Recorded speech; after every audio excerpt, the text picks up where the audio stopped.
Hello friends, welcome to angel and Blessy vlogs. இன்றைக்கி நம்ம சேனலில் ஒரு டேஸ்டியான மீன் குழம்பே தோற்று போகிற அளவுக்கு சுண்டக்காய் காரக்குழம்பு தாங்க பார்க்க போகிறேன். இதோட டேஸ்ட் ரொம்பவே நல்லாயிருக்கும். சுண்டக்காய் சாப்பிடாதவங்க கூட இதே மாதிரி குழம்பு வச்சு கொடுங்க, அருமையாக இருக்கும். நல்லா விரும்பி சாப்பிடுவாங்க. இந்த சுண்டைக்காயில் அதிகப்படியான மருத்துவ குணங்கள் இருக்குது. அது என்னென்னட்டு வீடியோவில் நம்ம இடையிடையே நம்ம பார்க்கலாம். இப்போ நம்ம சுண்டைக்காயை நம்ம இதை போல் கட் பண்ணிக்கலாம்.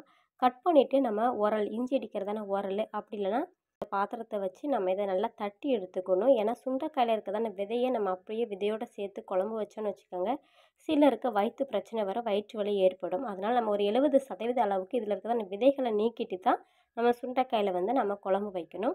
நான் இதே போல் நான் 4ஆக கட் பண்ணிவிட்டு நான் இஞ்சி அடிக்கிறதான உரலை வச்சு நல்லா தட்டி தட்டி எடுத்துகிட்டு இதை 2-3 தண்ணியில் நல்லா கழுகி எடுத்துட்டேன். கழுகும்போது நம்ம லைட்டாக கையை விட்டு நல்லா பிசையும் போது அதில் உள்ளே இருக்கிறதான விதைகள் அப்படியே வெளியே வந்துடும்.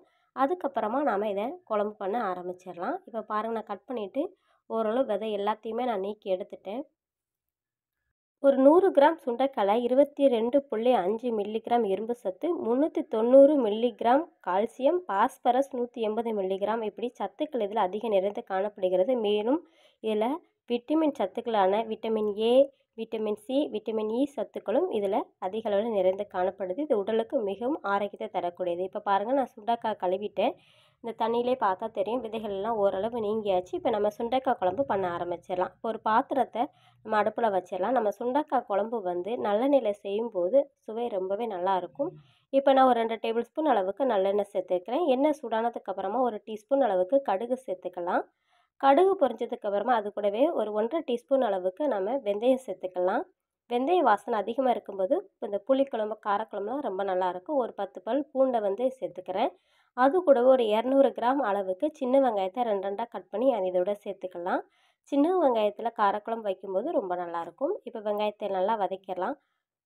மாதத்தில் ஒரு முறையாவது இந்த சுண்டைக்காயை உணவில் சேர்க்கணும். ஏன்னா இது உடலில் இருக்கிறதான நச்சு கிருமிகளை இதை வெளியேற்றக்கூடியதான தன்மை இந்த சுண்டைக்காயில் இருக்குது. அதனால் மாதத்தில் ஒரு முறை கட்டாயம் இந்த சுண்டைக்காயை நம்ம உணவில் எடுத்துக்கொள்ளணும். இப்போ நம்ம வெங்காயத்தை நல்லா வதக்கிடலாம். வெங்காயம் ஒரு பாதி வதங்கினதுக்கப்புறமா நம்ம இது கூட 2 தக்காளி பழத்தை கட் பண்ணி நம்ம இதோட சேர்த்துடலாம். அது கூடவே 1 டீஸ்பூன் அளவுக்கு மஞ்சள்தூள், அதுக்கப்புறமா 1 டீஸ்பூன் அளவுக்கு உப்பு சேர்த்துடலாம். நம்ம தக்காளி வெங்காயம் இன்னும் நல்லா நம்மளுக்கு வதங்கி வரணும். அது கூடவே 1 டீஸ்பூன் அளவுக்கு காயத்தூளையும் சேர்த்துட்டு நம்ம இதை நல்லா வதக்கி விட்டுடலாம். பச்சை சுண்டைக்காய் சாப்பிட்றதுனால இது எலும்புகளை வலுவாக்கக்கூடியது. மேலும் இது சிறுநீரை அதிகப்படியாக பெருக்க அது உதவி செய்கிறது. இதில் இருக்கிறதான கசப்பு தன்மை ரத்தத்தை சுத்தம் செய்து ரத்த அழுத்தத்தை கட்டுப்பாட்டில் வச்சுருக்கும். இப்போ தக்காளி எல்லாம் சேர்த்துட்டு நல்லா வதக்கி விட்டுடலாம்.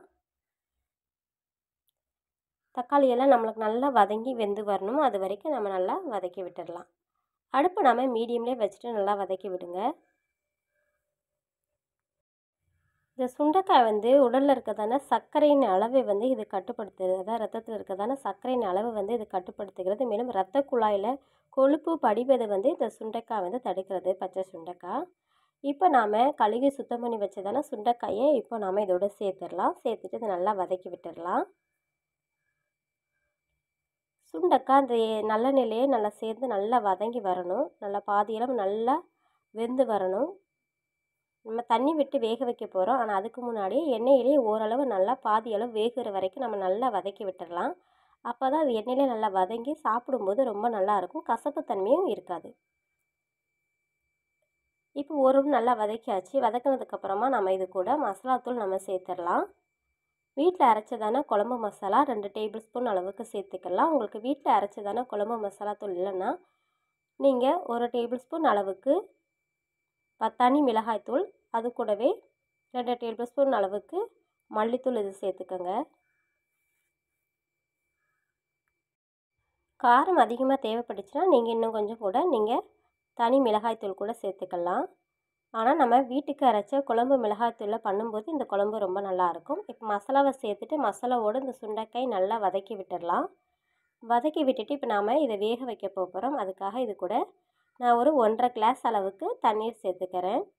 இப்போ ஃபஸ்ட்டு ஒரு 1/2 கிளாஸ் சேர்த்துட்டு அந்த மசாலா எல்லாம் கலந்து வரும்படியாக கிளறி விட்டுட்டு அதுக்கப்புறமா நம்ம திரும்ப ஒரு கிளாஸ் அளவுக்கு தண்ணீர் சேர்த்துட்டு இதை கிளறி விட்டுடலாம். கிளறி விட்டுட்டு நம்ம மூடி போட்டு ஒரு 5 நிமிஷம் இதை நல்லா நம்ம வேக விட்டுடலாம். சுண்டைக்காய் நல்லா கொதித்து நல்லா வெந்து வரணும். அது வரைக்கும் நம்ம வேக விட்டுறலாம். அந்த மசாலாவோட பச்சை வாசனையும் அப்போ தான் போகும். சிலருக்கு இந்த பூச்சிக்கடி பிரச்சனை இருக்கும். அதாவது கீரி பூச்சிக்கடி பிரச்சனை இருக்கும். அப்படிப்பட்டவங்க இந்த சுண்டைக்காயில் மாதத்தில் ஒரு முறை சேர்த்துக்கிட்டலாம். வயிற்றில் இருக்கதான கெட்ட கிருமிகளை இதை அழிச்சிரும். இப்போ பாருங்கள், சுண்டைக்காய் நம்மளுக்கு நல்லா கொதித்து வெந்து வந்துருச்சு. இப்போ நம்ம இதை கிளறி விட்டுடலாம். நம்ம ஒரு எலுமிச்சைப்பழ அளவு புளியை ஊற வச்சுட்டு அந்த புளியை பிசைஞ்சு நம்ம தண்ணீர் எடுத்து அந்த தண்ணியை நம்ம இப்போ இதோட சேர்த்துடலாம். புளி தண்ணியில் சேர்த்துட்டு இது நம்ம நல்லா கிளறி விட்டுடலாம். நம்ம சுண்டைக்காய் எந்த அளவு வேக விட்டோமோ அதே போலவே புளி தண்ணி சேர்த்ததுக்கு அப்புறமாவும் நம்ம நல்லா வேக விடணும். அப்போ தான் புளியோட பச்சை வாசனை எல்லாமே போகும். அது வரைக்கும் நல்லா வேக விட்டுடலாம். நிறைய பேர் சுண்டைக்காய் காய வச்சு அந்த வத்தலில் குழம்பு வைப்பாங்க. அப்புறம் மோர் கூட இதுன்னு சாப்பிடுவாங்க. அதுலேயும் மருத்துவ குணங்க இருக்குது.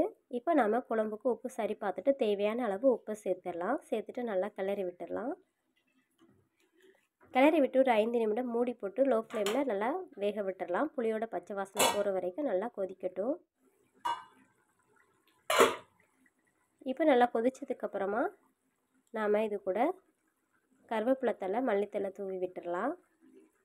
இந்த சுண்டைக்காய் குழம்பு அன்னைக்கு வச்சதை விட அன்னைக்கு வச்சு மறுநாள் சாப்பிடும்போது பச்சை சுண்டைக்காய் குழம்பு ரொம்பவே நல்லாயிருக்கும். இதோட டேஸ்ட் அப்படியே மீன் குழம்பு மாதிரியே இருக்கும். இப்போ கருவேப்பிலை தழை, மல்லித்தழை சேர்த்துட்டு நல்லா கிளறி விட்டுடலாம். அந்த சுண்டைக்காய் இந்த குழம்புல ஊற வர அதோட டேஸ்ட் அதிகரிச்சுக்கிட்டே இருக்கும். இப்போ கடைசியாக ஒரு டேபிள் ஸ்பூன் அளவு நல்லெண்ணெயை நம்ம ஊற்றிடலாம். ஊற்றிட்டு கிளறி விட்டுட்டு நம்ம ஸ்டவ்வை ஆஃப் பண்ணிடலாம். இப்போ நம்மளோட சுவையான சுண்டைக்காய் வத்த குழம்பு தயாராகிட்டு. இது கட்டாயம் உங்கள் வீட்டில் ட்ரை பண்ணி பாருங்கள். ரொம்பவே நல்லாயிருக்கும். இந்த வீடியோ உங்களுக்கு பிடிச்சிருந்துச்சுன்னா லைக் பண்ணுங்கள், கமெண்ட் பண்ணுங்கள். இது வரைக்கும் நம்ம சேனலை சப்ஸ்கிரைப் பண்ணாதவங்க மறக்காமல் சப்ஸ்கிரைப் பண்ணிடுங்க. தொடர்ந்து அடுத்த வீடியோவில் சந்திப்போம். நன்றி, வணக்கம்.